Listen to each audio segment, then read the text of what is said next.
क्यों?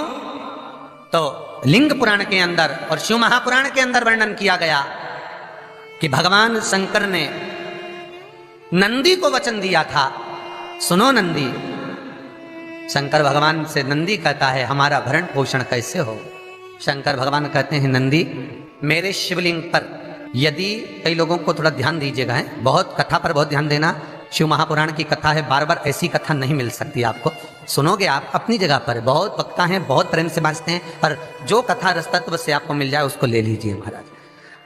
कोई वस्तु, कोई भोजन आप बनाकर लेकर गए हो, कोई पकवान आप बनाकर लेकर गए हो, कोई फल लेकर गए हो, यदि शिवलिंग पर वो पकवान, वो मिठाई, वो फल टच हो गया तो वो खाने के योग्य नहीं रहता, वो घर पर लेकर मत आना, मंदिर में ही छोड़कर।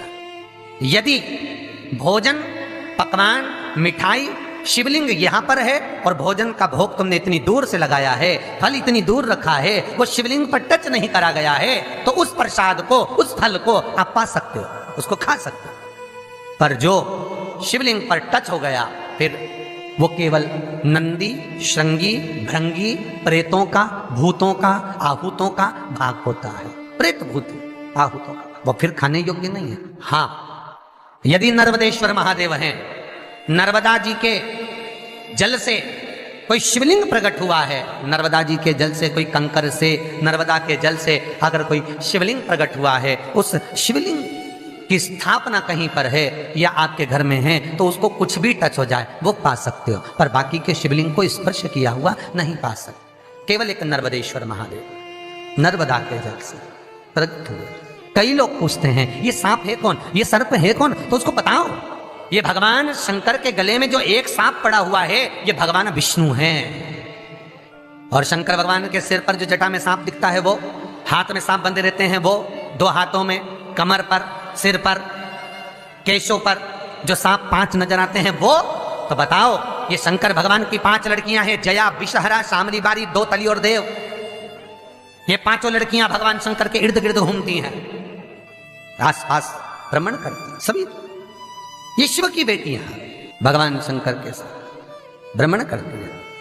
5 जया, विषहरा, शामली बारी, दो तली और देव, ये जो 5 पुत्रियां थी शंकर भगवान की, ये वासुकी को दी गई थी महाराज, क्योंकि ये सर्प की योनि में थी, इसलिए ये वासुकी नाग को प्रदान करी गई थी। वासुकी नाग कौन सा? जिसने मंथन कराया। वासुकी नाग कौन सा? जिसके फण पर पूर्ण पृथ्वी विराजमान है। वासुकी नाग कौन सा? जो निरंतर देवताओं के हित के लिए कार्य करता रहता है। एक पान के पत्ते के ऊपर, मात्र पान जानते हो, वो खाने वाला जो पान करता है उसका पत्ता, पान के पत्ते के ऊपर जो चंदन से शंकर के नाम, पार्वती का नाम और ब्रह्माणी सरस्वती का नाम लेकर शिव को समर्पित कर दे महाराज, उसकी भी तिथि बताइए, बड़ी सुंदर है।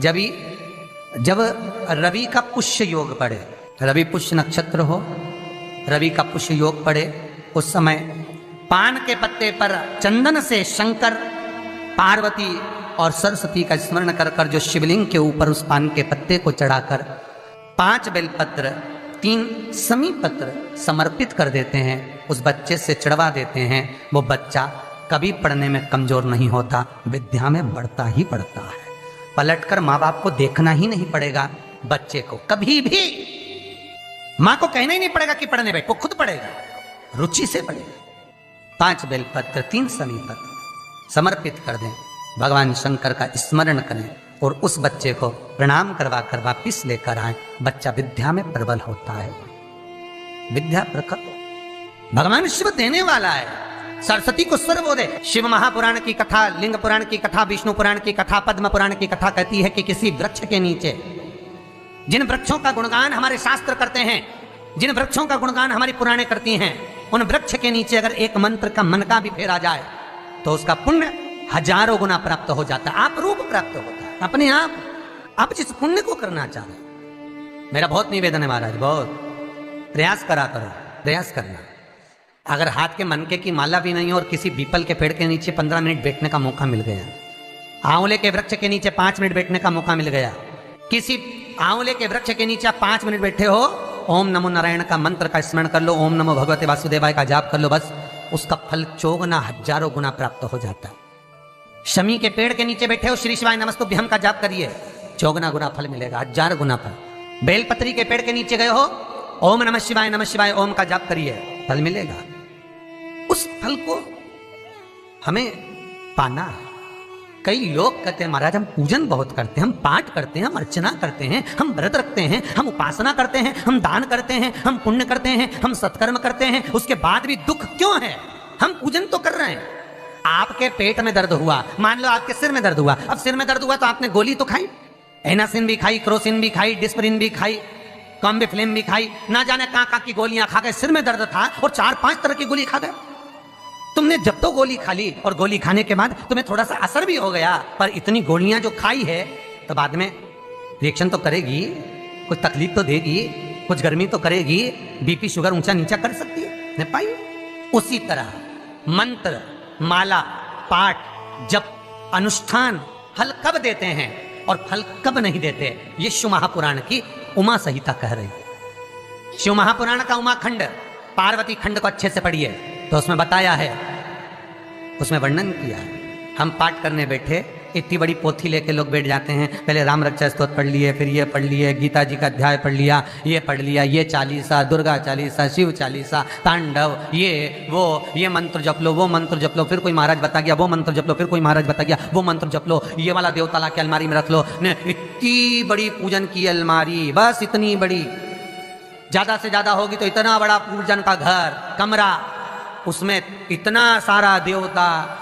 रामेश्वर गई तो उनको ले आई, जगन्नाथ जी गई तो उनको ले आई, द्वारका गई तो उनको ले आई, वृंदावन गई तो उनको ले आई, महाकालेश्वर गई तो उनको ले आई, सारा देवी देवता वहीं बैठा, पितृदेव, ये देव, कुल देवी, शंख देव, घंटी देव, दिया देव, सब उसी में, गणेश जी, शंकर जी, हनुमान जी, राम जी, सब भरा बड़ा। और पूजन करने सुबह से आई, सुबह से इतनी सी शक्कर लाई कटोरी में, इतनी सी शक्कर कटोरी में, भगवान को नहला धुला के कटोरी धर दी, इतनी बड़ी अलमारी में सारा देवता ऐसा कसा कसाया बैठा है, सारा देव। तीर्थ करने फिर गई तो गणेश जी शंकर भगवान से बोले पिताजी फिर जा रही है। शंकर भगवान बोले बेटा खसक के बैठो, फिर पकड़ के लाएगी किसी के, बैठ फिर लाएगी किसी, फिर ले आई, फिर रख दिया। पूजन करने आई, कलश रख दिया, मंदिर में ढुल गया, भगवान पूरा गीला हो गया। गणेश जी शंकर जी से बोले पिताजी पूरा गीला करके चली गई। शंकर भगवान बोले बेटा तो कल ही आएगी, दिया लगा के गई तो गीले में बैठो, अब नहीं आने वाली। और ध्यान देना साहब, इस कथा को आपके ऊपर लेकर समझाया जा रहा है, क्योंकि शिव महापुराण की कथा कहती है कि आप जो मंत्र जप रहे हो, आप जो माला जप रहे हो, आप जो साधना कर रहे हो, आप जो पाठ कर रहे हो, वो आप पर असर कर रहा है कि नहीं कर रहा है, वो आपको समझना है। राम रक्षा स्तोत्र का पाठ करो तो पहले हनुमान चालीसा पढ़ो, फिर राम रक्षा स्तोत्र करो। शिव चालीसा, दुर्गा चालीसा, गणेश चालीसा, हनुमान चालीसा, गायत्री चालीसा, इन 4-5 चालीसा को एक साथ कभी नहीं पढ़ना। एक चालीसा यदि आपने पढ़ ली है शुरू में, तो पाठ पूरा होने के बाद जब उठने की तैयारी हो तब दूसरी चालीसा पढ़ दो, बाकी की चालीसा भले आप बाद में पढ़ दो। पर एक साथ 4 चालीसा का पाठ नहीं होना चाहिए। पाठ करने बैठे हो, किसी एक मंत्र की माला जप रहे हो, ओम नमः भगवते वासुदेवाय जपा, या शंकर जी का मंत्र जपा, या गुरु का मंत्र जपा, या ये मंत्र जपा, या वो मंत्र जपा, उस मंत्र को जपने में बीच में कुछ गैप होना चाहिए। एक साथ रट्टा मार पे ओम नमः भगवते, ओम नमः भगवते, श्रीमनारायण, ओम नमः शिवाय, ओम नमः शिवाय, फिर ये जप लो, वो जप लो, और पूरा पाठ सपाट सब खलास।